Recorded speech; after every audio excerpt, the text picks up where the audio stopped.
Wagwan, my brethren. Welcome to another episode of the Prodicast with your host Luka Costa. This is Prodicast powered by Prodisphere, centralized hub for innovative, collaborative empowerment, where every day we're looking to unleash talent and embrace potential. Today, I'm here with another special guest, Carson Boyko. So go ahead. This is a segment where we start off, Carson. First of all, thank you for being here. Thank you for having me. Absolutely. I am extremely excited to get into this. We've been talking about this one for a minute now. This is the segment where we start with the icebreakers. So just first three real quick questions, and we're going to get into the nitty gritty of the video. So first, where are you from? What are you currently doing for a living? And where do you see yourself in 5 years? All right. So I'm originally from Simsbury, Connecticut. I moved to UCF to Orlando in 2021 to attend UCF.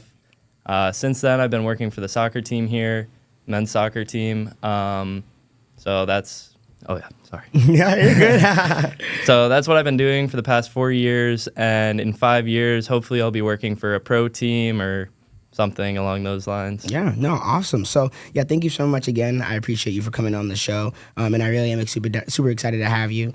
So this is a question that we have started the episode off the last 3 times, so we're going to keep the ball rolling. So what is a moment in sport that will sit with you personally forever? It doesn't have to be UCF, doesn't have to be soccer. Just as a sports lover, what's something that you will always remember?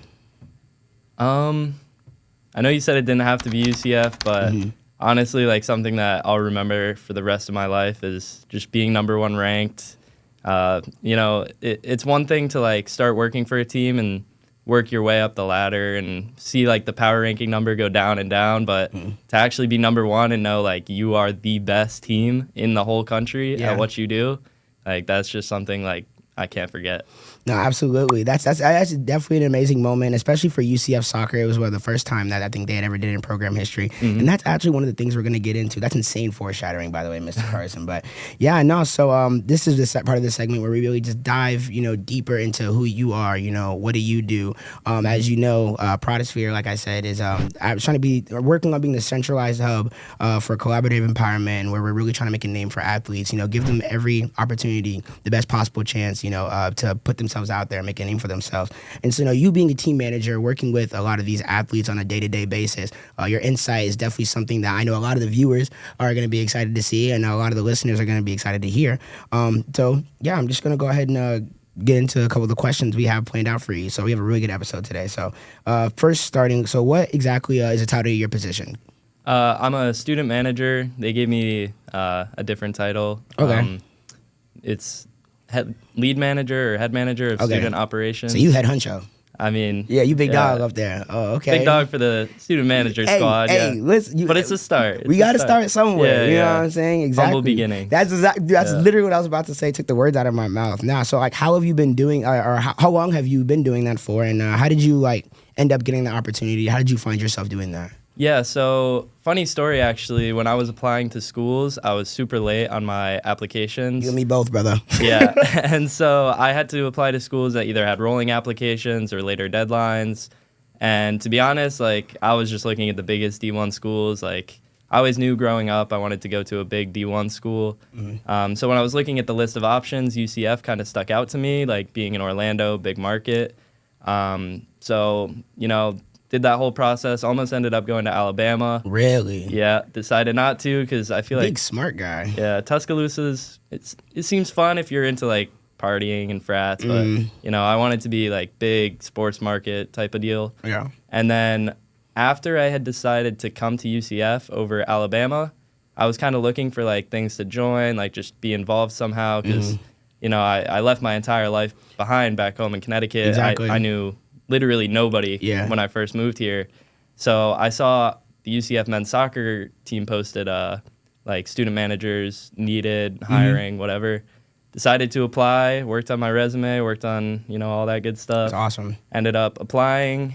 I think over 40 people actually applied for the position, and I was one of 2 people to get it that year. So thank you. Congrats. Yeah, that's fire. And Thank you. Absolutely, you deserve it. Thank you. Yeah, so I've been doing that since my freshman year. I actually started working for the team before I ever took a class here. Really? Yep.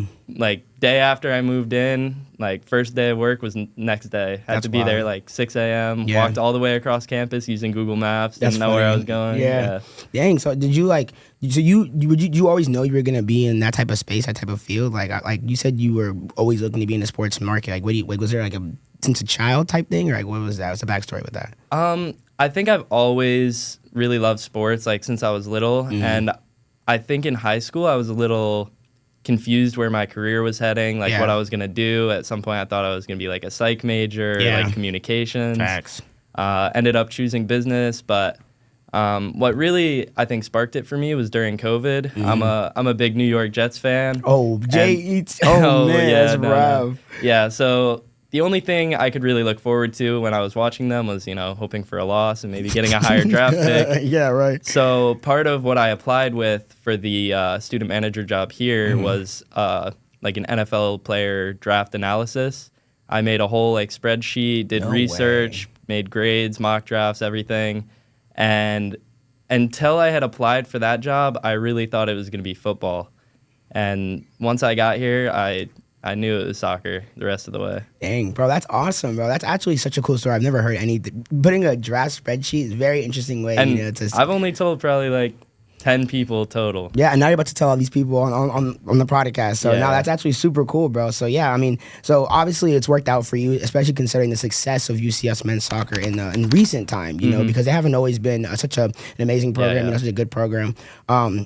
But yeah, they play in the Sun Belt Conference, and last year, like you said, 2023, they earned its first ever #1 ranking in program history, and they actually spent 9 weeks in the nation's top 10 and 7 weeks in the nation's top 5. And just beyond that, the head coach, Scott, how do you say his last name? Calabrese. Calabrese. Okay, I think I don't want to mess that up. So Scott Calabrese, he was named the Sun Belt Coach of the Year last year, and 6 players earned postseason conference honor. So just being a student manager, you're involved with these guys every day. In practice, after practice, setting that stuff up. In the locker room. What was the energy? With the team around? Or how was the energy around the team like at that time? It was unlike anything else. Yeah. I mean, when I first got here, it was I was excited, but it was hard to kind of connect with the team because I was still, freshman, all these big name soccer players, they know they're going pro, all this. So so that was kind of the first year where I felt really connected, on a spiritual level almost, and I felt connected to this team, and I could feel like everyone was just completely locked in. Yeah. There was not a single person who wanted to mess it up for anyone else. Motivation was at an all-time high. Yeah.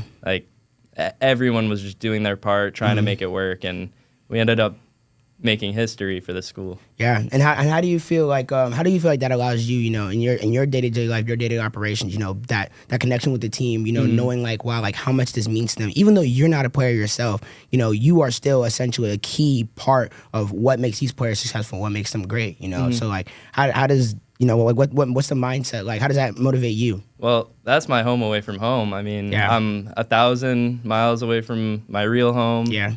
I came here and I found my new family instantly, and those are my brothers for life. Some people come, some people go. Yeah. But everyone that comes through that program is there's a special bond. And that's the beauty of sport, that's something that it's honestly one of those things that you really won't be able to find anywhere else. Obviously, it's just competition brings out a different side in us, and it's amazing, whenever you're competing at the top level, and then you said, ultimately, whenever you reap the rewards for your efforts, I think it just makes it that much sweeter. So I know. So I mean, this year, right? Not to go down, but this year, they're currently 4-4-3, ranked 53rd in the country.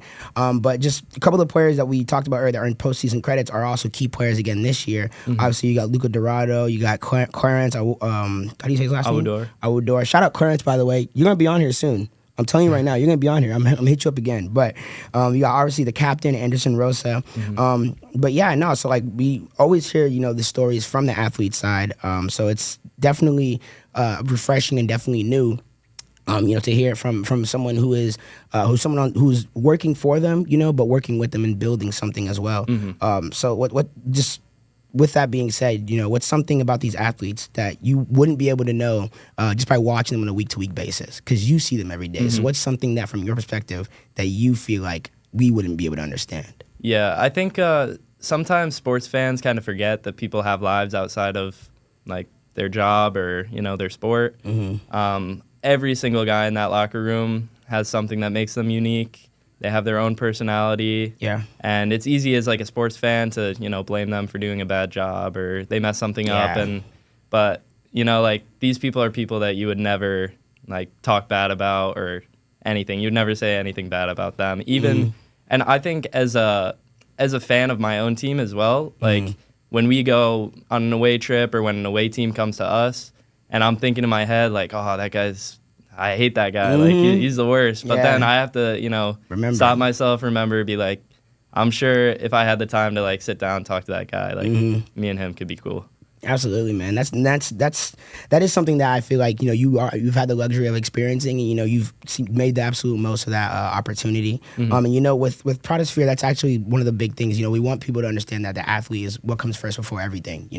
And essentially, at the end of the day, like we want the athletes' lives to be as successful and as affluent as they can possibly be. Really, all we want for them is to see the potential that they have for themselves, because this is their livelihood. They have a lot of other stuff going on, and they're not always be able to be constantly working, on a 24/7 basis. And so, with things like the player evaluation tool that we offer, I don't know if you know about that. But we offer a player evaluation tool, so it's basically we're using AI. We're an AI data-driven company, so we use the analytics, which is all from public stats. That's from the NCAA stats that me and you can look up and find these stats. And so we use this type of technology, to make a proper evaluation on the player. Like, if they make this many more touches inside the box, how much are they worth? What's the how valuable are they at right back? Or it's like, where are they most effective on the pitch? And so but having something like that is definitely, hopefully we can keep our fingers crossed. That's something that we can implement, into all college sports. Obviously, UCF would be a great person, that'd be, especially with like you said, the recent success of the school recently. Yeah. We would love to have something like that go on.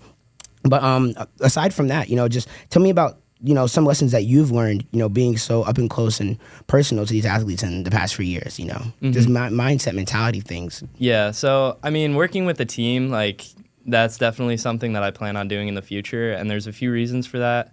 The first one is, like, once you're in a team atmosphere, if you're no longer part of a team, like, especially for a lot of athletes, like, it could be, like, hard. Crippling, like, just to leave, like, that's literally, like, your family. So I think I'm going to try to stick with that as long as I can. The more you do it as well, the more people you meet. Sports is everyone. Yeah, it is. Everyone can be connected by, just a few simple actions. Just doing a podcast or Facts. Playing against them, anything. So sports really brings people together. Yeah.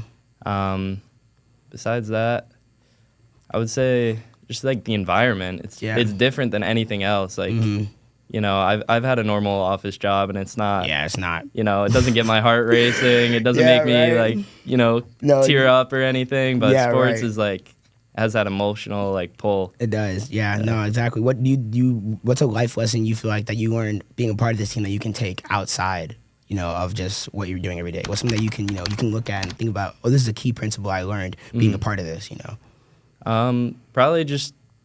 You have to be willing to do the work no matter what. If you want to get somewhere, if you want to reach that number one ranking, you want to win the conference, whatever your goal is, like, you have to put in the work. There's no other way around it. And it has to be purposeful, intentional. Like, you have to be fully, like, stuck to it. Yeah. There's no half-assing anything. Like, you got to go for it, everything. No, absolutely. And that's amazing, bro, because I feel like that's something that, one of the most popular quotes that we see all the time is like, dreams don't work unless you do.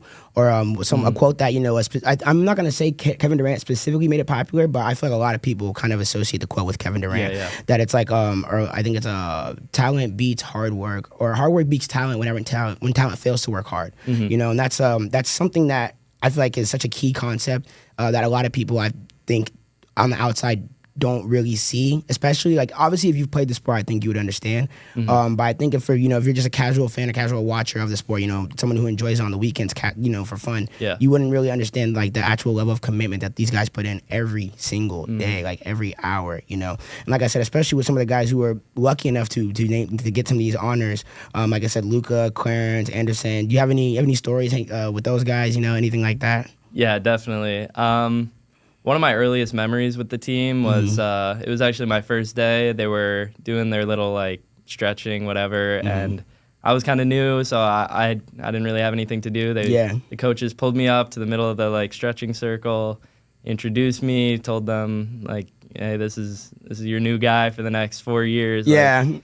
as long as he sticks with us, we're with him. Like all that. So that's awesome. It's a great introduction. Luka and Anderson being there, like since the start, like those are my brothers for life. Like there's only 2 players on this entire team that have been here longer than me or for the same amount of time, and it's those 2 guys. Yeah. So it really shows, like, you know, that's my family. Yeah. And then Clarence, of course, absolute baller. Yeah, bro, he's Came in from Oregon State. He's been killing it. Same with Giannis. Giannis yeah, bro, Giannis. Shout out Giannis too, by the way. Yes, shout out Giannis too. Yeah, dude. It was actually so funny. I met them on Halloween, I think, bro. It was actually crazy. Like, we were at the pool or something, and then I ended up walking into them, which was pretty insane work, to be honest. But yeah, they're super good guys, super down to earth, and like I said, I'm really hoping to have them on going forward. But yeah, man, that's super exciting. Like, thank you so much for sharing all that stuff about, you know, what you do and just, you know, your story. Is there anything that I didn't personally ask you about that you would like to, you know, elaborate on, or just, you know, just give some insight to anyone out there watching who might want to be, you know, whether it's a team manager, just be a part of a, you know, a collegiate soccer team and everything. Especially because, like I said, being at the collegiate level, we talked about it earlier, is insane. You know, especially the D1, you know, the notoriety that comes with it. You know, so is there anything that you would like to say to anyone who's out there and might be listening? Yeah, I would say just, you know, you're only gonna get you're only gonna get out of it what you put into it. Yeah. So, you know, if you love sports and that's what you want to commit your life to. I know if you're working in the sports industry, the pay isn't great, the hours are long, you might be working holidays. Yeah. But at the end of the day, like, if you want to do that, like, it's a sacrifice and it'll pay off a million times. Nah, absolutely. That's beautiful, bro. Thank you for that insight. I really appreciate it. No, you know, of course, if you guys were here for the last episode, you know, we gotta end the episode with a little game segment. We're a little strapped for time, so we're gonna go ahead and speed it up. But so this one is a game. It's gonna be called Playmaker or Pretender. So with that being said, I'm gonna tell you a player's name. Who this one we're gonna do the Prem. So I'm gonna do a couple of the stat leaders in the Prem, maybe even teams. And I'm gonna ask you if they're a playmaker or pretender. Playmaker being like, yeah, they're backing it up. You know, like I think that they're actually of this quality. Or pretender being as if, nah, I think it's just a hot streak. I think they're gonna end up cooling off. You know? Okay. So to start, right? I'm actually, you know, I was gonna go and say Holland to do it first with the goals, but I'm actually gonna skip him because if you want to give it, you can. But I personally, regardless of my hate of him, I think he's a playmaker. I think that's fair to say. Yeah. He bags goals. He got 10 goals in the Prem already. It's leading the leaguer. You know, last year might have already scored today. Yeah, I know. He actually, you know, what's funny? He has not scored since he told Arteta to humble himself. He has not scored a goal in the Prem since then. So, hey, Dark Arts FC. That's what they be saying about Arsenal. Dark Arts FC. That black magic. I didn't even ask you, what club do you support? I'm a West Ham fan. Oh, okay, interesting. Yeah, ain't no bandwagons around here. Facts. Okay, I'm backing it. All right, bet. So then I'm actually going to tell you, so number 2 actually on the goal scoring list, he's from Brentford.